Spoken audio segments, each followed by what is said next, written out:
Welcome everyone to my studio. This is Ellen Johansen Music Studio and I'm Ellen Johansen. I've taught early childhood music and movement classes for over 25 years and I'm delighted to still be teaching these classes in my studio this summer.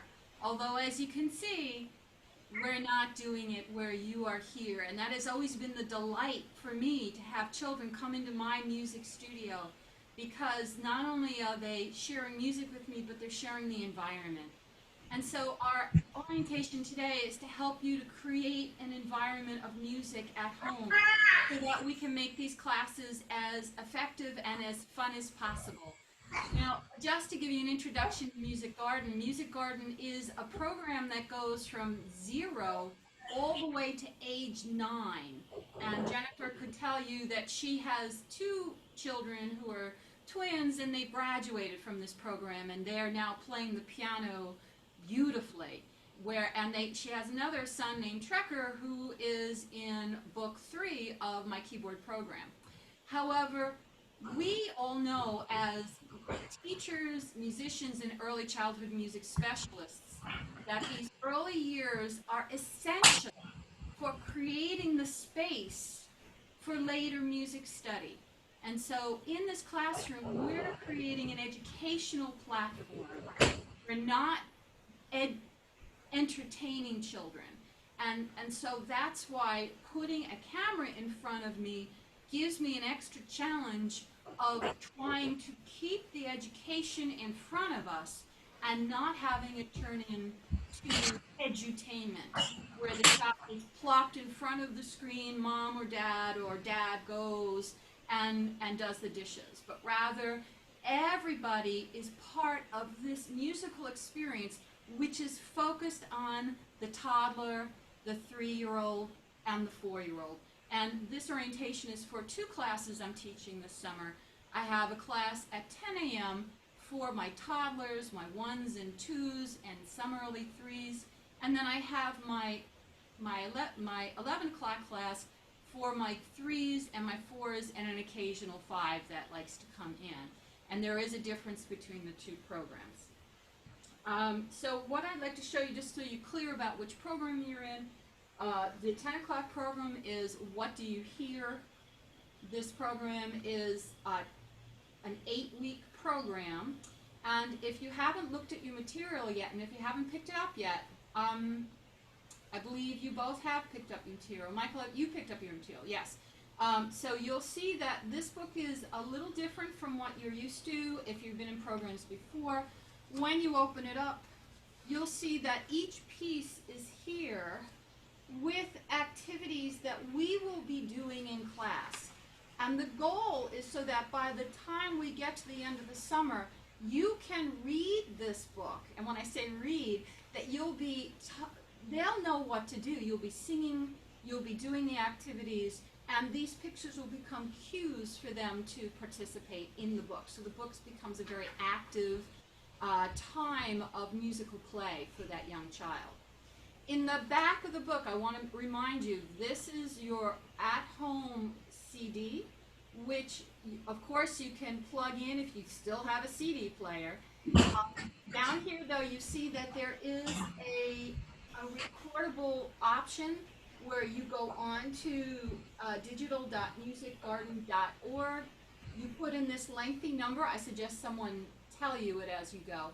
And do this on your main computer. Put it in a place where you can save this and then download it onto your favorite listening device. And that way you can listen to these pieces over and over again. So this is an important book, and this book is going to come to class each week, because I will be saying to the children, let's talk about the sailor we heard in the class. I see the sailor's hat. Can you put on a hat? Etc. And then that will give you ideas of how to use this book at home. Also, coming with the 10 o'clock program came a bag of musical instruments. Now in class we normally share musical instruments, and that whole component of sharing, taking things out, putting things back is a very, very important Montessori tradition which is part of this program. However, at home because we don't have it.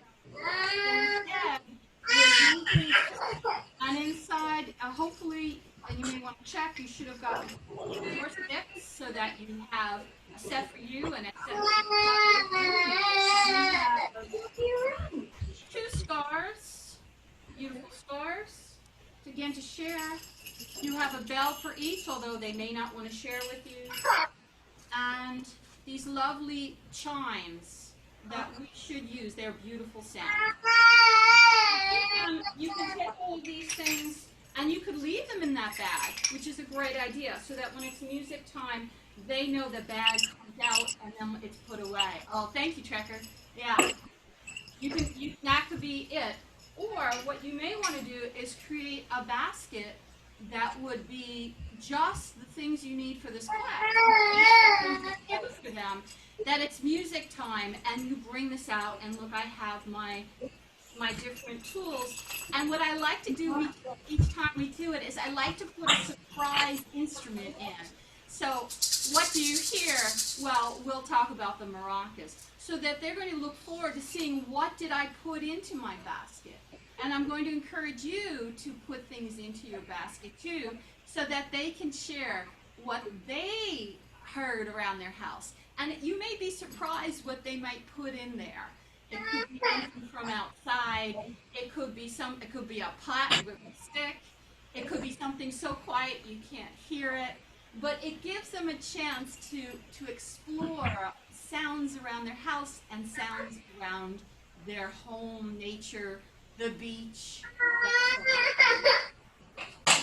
For the program that comes at 11, they have different material. They're using the Cycle of Seasons material.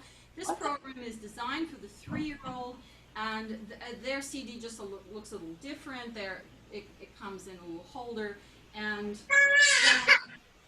then a little material on the back. It is not follow through. It still has the music. It still has the words. It's definitely a great resource for the parent. However, it's not a read-along like the younger one. However, we're moving into the older child where they're beginning to change sounds and connecting sounds to the image.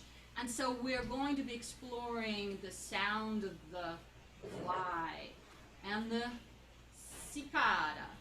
There he is. And the chipmunk. We will hear these sounds, we'll learn about hearing, we'll learn about being quiet while we're listening. We will try to make these sounds. We will move like these animals. And they are beginning to do what is discernment of listening sounds. So they're beginning to hear sounds in nature. In my 4, 5, and 6-year-old programs, that transfers to notes and to rhythm, pitch and rhythm. And then when they get to the keyboard, they have had so much experience in this that when they're going to play, that this is something they're bringing with them to the keyboard. So why am I having you here? As I mentioned earlier, one of the challenges of doing a class like this online is that we as adults, we've been doing our Zoom conferences and we've been known, we turn it on and we sit there and we watch. And you know that feeling by the end. There's that Zoom fatigue. And we're coming from a different place because this is an oral experience. And as you see, Amethyst is not sitting next to Jennifer. She's running off. 2-year-olds, 1-year-olds, they see the screen, they move away from the screen. They go doing other things. And this becomes a challenge because we think they should be sitting and watching. So this is how we're working on this model. Instead of them, the expectation that they're going to sit and watch and take in, we know that they learn through movement. And so you, the parent, you are going to be my model to show them what I would like them to do.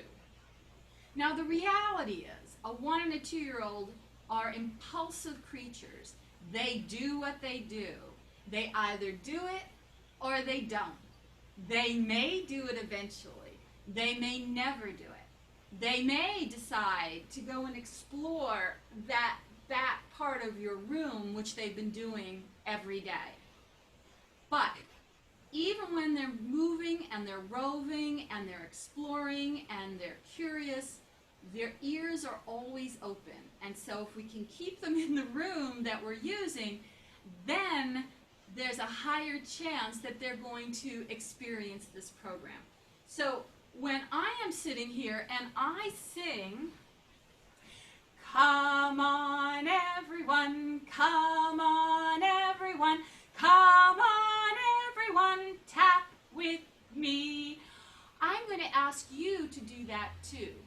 And that way they see you doing this tapping, or this clapping, or this rolling, or this chugging, or all of these different things, and the child is going to do it or not. Now Flossie is my child. This is my bear, and I introduce Flossie to them, and I sit Flossie on my lap. Now in a classroom, I would be doing this because then we're all sitting in a circle. But we're not sitting in a circle, are we? So the option for some children, they may want to sit this way and watch me, and that's perfectly fine. You can also have them sit like this, which is a really nice option if they're willing, and they may not be willing, to sing to them and clap to them and roll to them this way. These are both good ways to share the music with them. What's important is that you're doing it and that you're not sitting back. And so what we need to talk about is the classroom. So my classroom, if you've been to my classroom, you may know, and if you haven't, don't worry, you would notice right away that there are elements in my classroom that makes this program effective versus not as effective. So I'm going to flip to my other camera so you can see a little more of my program. And what you'll see is over there, you see I have a door. And that door is important because I can close it so that it becomes a space that they cannot wander from. This is an important part of keeping them engaged because yes, a 1 or 2-year-old, they're going to want to go into the other room. Why? Because they can. So we close the door. You of course gauge this in your own house. You may not have doors, or you may not have a space like this, but in an ideal space, that's what we look for, is an enclosed space. The second thing you'll notice in my studio is that I have no furniture in the space. Now, for those who've been here, you'll know that I usually cage or put up a gate so that they cannot get to my bigger pianos or that sort of thing. So I create a space where there is nothing in the space that will visually distract them. Now, when you're at home, that's not going to be as easy, right? Because they've got, I've been in many people's homes now where I know one in particular is not here, and literally they were in the toy room. And so guess what the daughter did during the entire class? She played with the toys, and she went into the tent, and she sat on the couch. She did everything but the class. So it became a challenge for the father to keep her engaged. And so all I'm asking is clear that space as much as you can. It could be as simple as a basket of putting the toys up high, or finding a space that is relatively free. And I understand, you're at home. It's life. You may not be able to move things. But if you can move things out of reach, it's just going to make the space a little bit easier for them to manage. Another thing you may notice is that I'm sitting on the floor, and I'm asking everyone to create a space where you're sitting on the floor. And the reason why I picked the floor is, number one, because we can then do things on the floor. Also, we don't get into the couch potato position, which I've seen a lot of people, they're just sitting back. And then the next thing I usually see is food coming out and coffee. And I mean, it's home. We do these things. It's a wonderful thing. And yet I want to carve out this class time so that it is just for music, not, see, we snack when we watch TV, or we have our coffee as we have a meeting, but we're going to be active, needing both all our fingers, all of our arms, and our feet too. So I'm going to need a big enough space to move. So not only will I be sitting on the floor, but I may be rolling on the floor. And you need space to be able to roll back. So if you know, oh, I've got a wooden floor, I'm never going to roll back.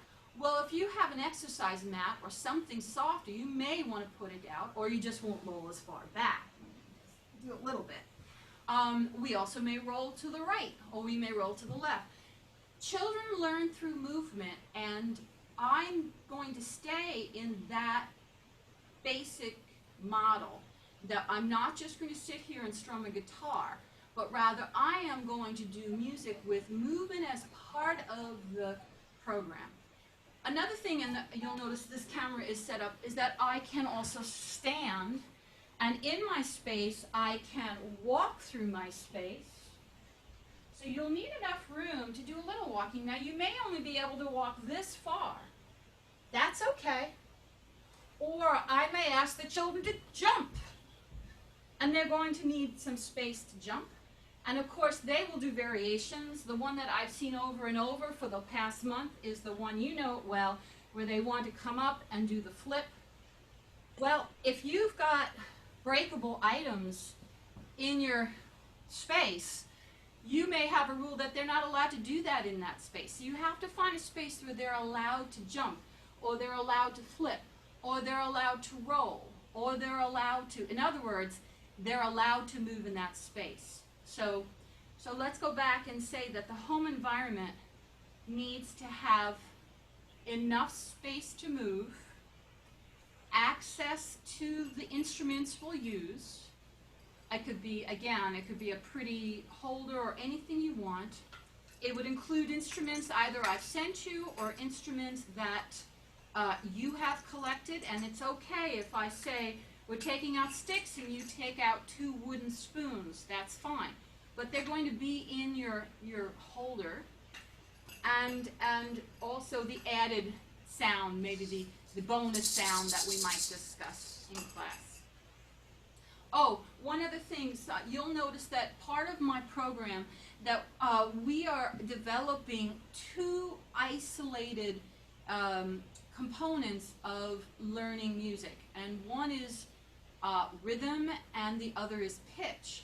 So when I do them, I'm going to do them through what's called echoing, and so echoing sounds like this. I'll say to the children, be my echo, and I'm going to take out my microphone and I'm going to go ba, ba. And then I'm going to do this, and I'm going to ask everybody to come back. So would you all right now be my echo? Ba, ba, ba. Ba, ba, ba. Ba, ba, ba.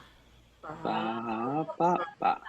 Right, and as you notice, we're doing I do it, and you're coming back with the same thing. I'm going to invite the children to do that, and some of them won't, and some of them will. Some of them will give me something different. Some of them won't do it now, they'll do it later. Some of them will want to have some sort of microphone with them, and if you happen to see these in a 5 and 10 store, which we're all going shopping in right now, but this is a wonderful tool. You could also use a stick. Ba, ba, ba, ba. And off they go. So it doesn't have to be a microphone, but they do enjoy that idea of this question answer. This is an important skill that we will develop throughout the next 9 years if you stay with me, and to the point that it becomes natural for them to hear a sound, reproduce the sound. Eventually they will hear a sound, create a new sound. And if you ever see the recordings of my music garden graduates, they are improvising with their own sounds that they are hearing, but they started this way. All right. Okay, so a couple of things about the your own computer setup. By now, I'm assuming most people are Zoom professionals. Has anyone never used Zoom before? Yeah, it's become part of our world. And what you may or may not have yet explored, if you haven't done a music class, is Zoom gives us the ability to give us more musical sounds. But Zoom, by its very nature, is built for voice. And it's designed for a frequency that is limited to about this wide. Music, however, is this wide. And so Zoom cuts out the sound, which is on this part. And the only way we can bring it back in is to do what we call enable original sound. I'm not going to spend time now. I'll send you a YouTube or I'll send you a link on how to turn on your original sound. If you want to explore this further with me personally, you can just email and say, I can't figure it out, do it with me. I'll be happy to do it with you. So what happens is that your sound becomes richer, and I also turn off my what Zoom is, it suppresses background noise, but I disable that. That's in the audio settings, and that way I'm getting all of the sound, and so the sound you should be hearing from me should be very crisp and should be clear. However, we all know that it doesn't always happen. And if you're in the middle of the class and suddenly I get glitchy, just know that number one, I am recording. So I notice on the top, you'll notice the little red button, I'm recording today, so that you could watch it again. You can also let me know. Now, just so you know, I'm hardwired. So in other words, my computer is hardwired into my internet, and I have optimized my internet to the most it could be. I mean, it's like the super internet. And so usually the problems are on your end. So if you know that you have glitchy internet, or if you know that you would be better if you hardwired in, I highly recommend it for, and especially something like this, because we're looking for high quality. Oh, one thing I want to also mention, I'm looking, for instance, at your boxes right now, your homes, and so I see Jennifer's space, and if you can see Jennifer's space, that's Gates, you'll notice I want to use hers as an example of lighting. So you'll notice in her space right now, her space appears dark, which is fine. That's fine. Behind her, she has a window open, so you see that's a backlight. And so that's what makes it darker. And if she turns on a light in front of her, that would brighten up her face. You don't need to do these things, but if you would like me to be able to see your child's face a little better, you may want to put a light behind your computer that goes towards you so that your face is illuminated. If you look at Michael, he's got side light. You'll notice and you'll notice on one side it's darker than the other, so you can tell where the light's coming in, and and I can see the color of his face. If you look at Gemma, you're in England, and you see she's got a darker room, but it's, there isn't any backlight going on. So just be aware of those things. If you look in my space, it's a very bright room. I do this on purpose. I have overhead lights. I also, if you look over there, you'll see I've covered my windows. It would even be more backlight. So if you notice there's any backlight issues, you let me know, because I can always control that. Are there any questions? Okay, I don't want to make this a long orientation, but I wanted to make sure that you understood more about the space that you're going to create, the space where, so I want to just go through it one more time, and I'll let you all go. That number one, I'm going to ask you, when we start the class, I'm going to have the waiting room open. So you want to get onto Zoom about 5-10 minutes before. That gives you time to think, okay, got to get the toys out of the way. I'm going to set up my camera a certain distance From here, oh yes, I have noticed that the ideal distance is 6 feet away. Look at that, social distancing come even for the camera. Hmm. This is 6 feet. You see how I'm, okay? This is about a foot. That's too close for the children. It's hard for them to move. I want to see their bodies, so 6 feet is nice because I can see you and I can see their body, and it feels a little more natural. This is about 10. As you can see, that's a little too far. I can't quite connect. One of the hardest things with doing this program is connecting with the children. It would be really hard for me to connect with them if they're this far back. So as you see, as I come closer, you'll see the connection gets a little better.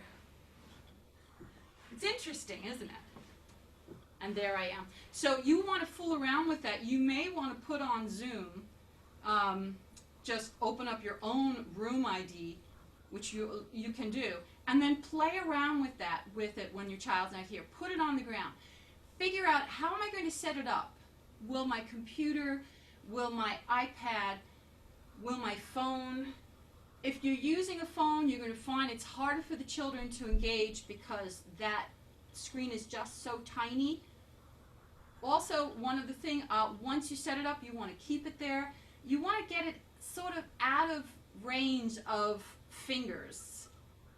Very often, I know what's happening when I see a child do this. And you know what's happening. They're playing with the buttons. They're distracted by it. So that's what I'm finding. If we're just far enough back and it's a little higher, they're going to be able to engage better and not be as distracted by the screen. Yes, they're going to see me. Yes, they're going to look at me. But remember, you're the one that's doing the class. They're the ones who are going to run into the other room. They're the ones who are going to want to play with the instruments. They're the ones who are going to want to throw the stick. They're the ones who are going to suck on the end. They're the ones who are going to want to do anything but what I'm doing. Remember, they're 2s, 3s, and 4s. This is their life. This is their world where they are the center of the world. And we are giving them ideas, suggestions, encouragement, music, joy, and passion. So that's basically all I have written down. I'm looking to see if I left anything else out. No. Okay, so I'm going to end. If there's no other questions, I'm going to see you on Tuesday at 10 or Tuesday at 11. Anybody have any questions? Good. You guys are pros. I see you all have done these things before. And now let me get it straight. Jennifer, you're going to be doing it with Amethyst. Yes. And do you think the kids will be joining in with you?